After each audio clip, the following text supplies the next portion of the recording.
Do you know where my one is? No, but we can get there in very quick time. My bag. It's in the hallway here. I'm great.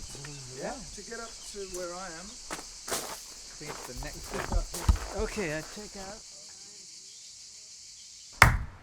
Yeah. Am I on? No, no. Hello. No, you've got... No, I'm not on. Hello. Yeah, now I'm on. There has been something that's been different about this record, in the sense that we feel it's an opportunity to do something different and something that isn't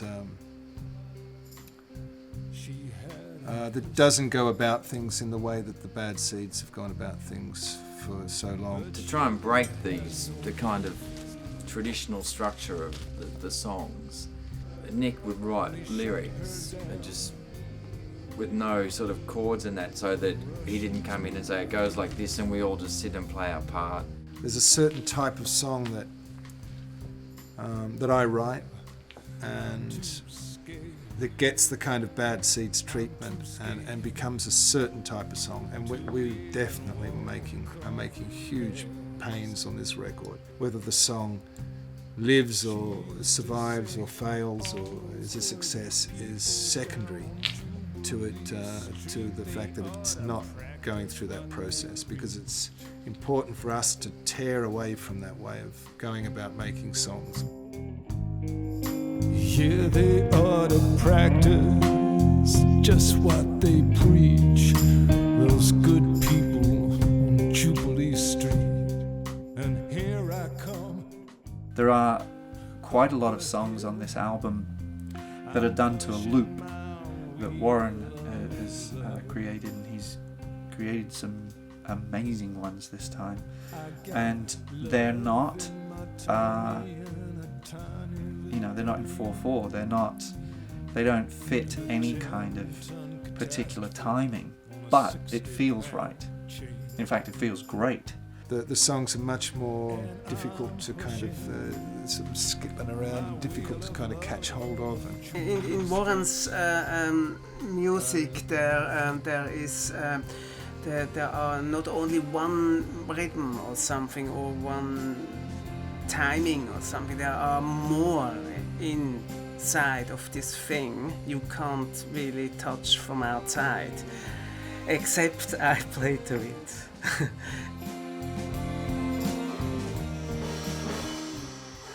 I mean, I've never done this before, but the residential studio thing, it's fucking great.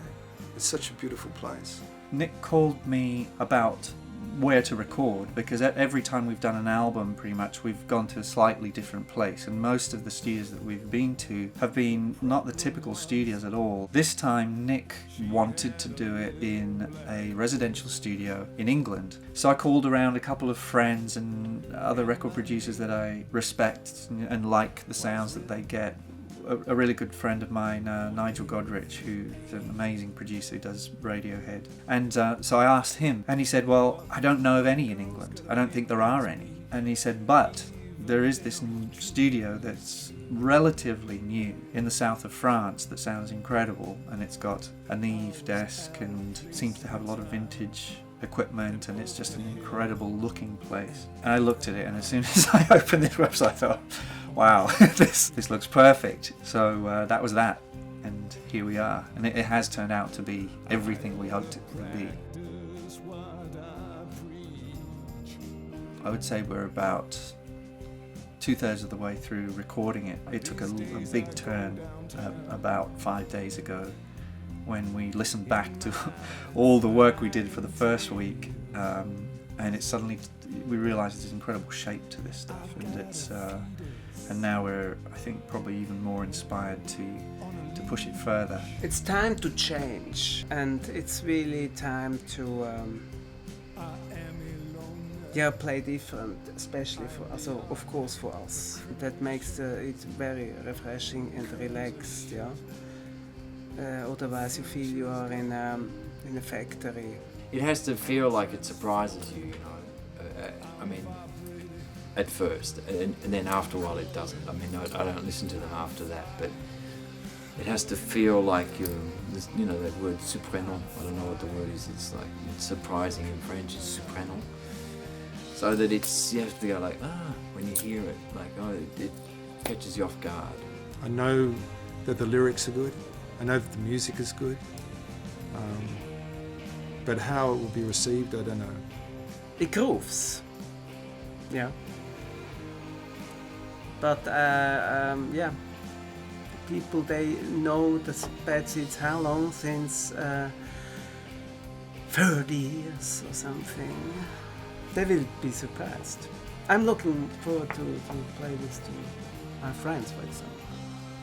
It really is all about mood, and the decision making of whether something is good and therefore to be on the record, or bad and not to be on the record, is 100% down to the way it makes you feel, and nothing to do with whether it's in tune or in time.